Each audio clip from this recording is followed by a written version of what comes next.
Nitiere kod studio ka. Erick ilero kanyo ni rate, kotudore kod rate mar usuru, monego bedni ponono sirkal onego bedni medo. Onego bedni imede e rate progressively e yo machalo nade mondo kik obemb japiny, kik ohiny japiny. Gimomiyo wacho ni sirkal ok owinjo bedni concentrate on the rate at abrupt instant. Nikech ing'eni kigolo a rate from let's say 20%, titere 30%, then there is an increase of 10% at once. Mano is a lot of impact, nikech the impact of that ineno ka koro jok mane ing'ado selling 60,000 sani koro ing'ado selling 100,000. So the impact is so big. Koro rate, even though kaka gineno gikelo VAT, there is a proposal mondo increase VAT from 16 to 18. Yeah. Ingegi momiyo countries, for instance, they want to harmonize. Mago pinje mag East Africa community. Pinje mag East Africa. Well, the difference biro a components mag that cost. Nikech component nyalo bedo ni gin gi Uganda nigi 18%, to the other component machalo kaka production cost gi to ni piny. Koro you cannot abruptly increase the rate mar VAT to harmonize, to make it 18. Your whole intention is to harmonize. Well, the other factors are at what rate in Pinjego. Mano number one. Number two, again, if you look at the Kenya shilling against the Uganda shilling, again, they are not at par. So you cannot abruptly increase a rate in Kenya. You want to make it at par, the rate in another country. That's why I said in here, country ka country, nigi rate ne more increase go tax.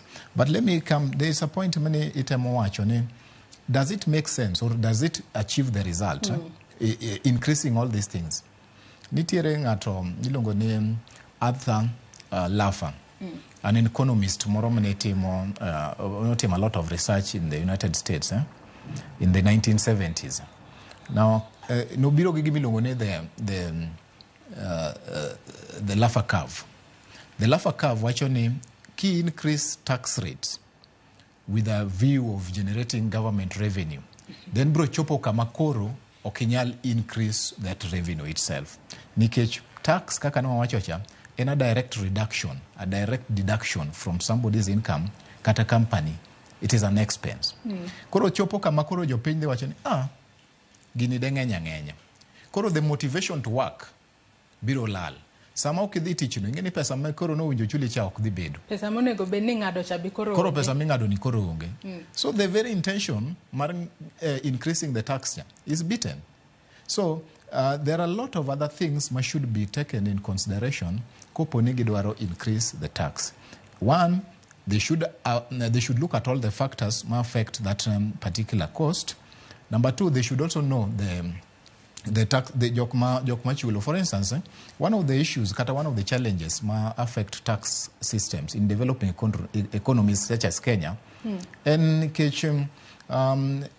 majority of taxpayers, majority of taxpayers is not the major population. Tot jogo ma chulo usuru. The majority in the population, if you look at the entire population. I'll give you an example. Kenya, for instance, one population of 50 million. Okay?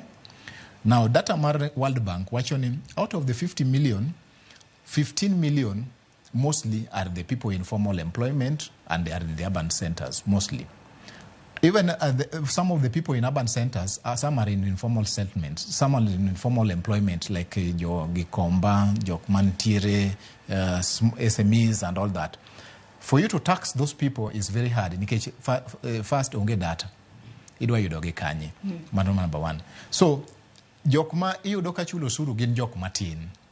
To jokma tin gi emo mednegi usuru. To kiwacho ni gin jomatin be, wanyalo wacho ni thothne gin jogo matiyo, jogo ma monde, to gin jomatin. Gino bende ma dwa chwala e penjo machielo mabe wa chwal ne Molin, mar mondo mien bende kik wawe oketwa kainya. Molin nyaka sani kiwinjo kaka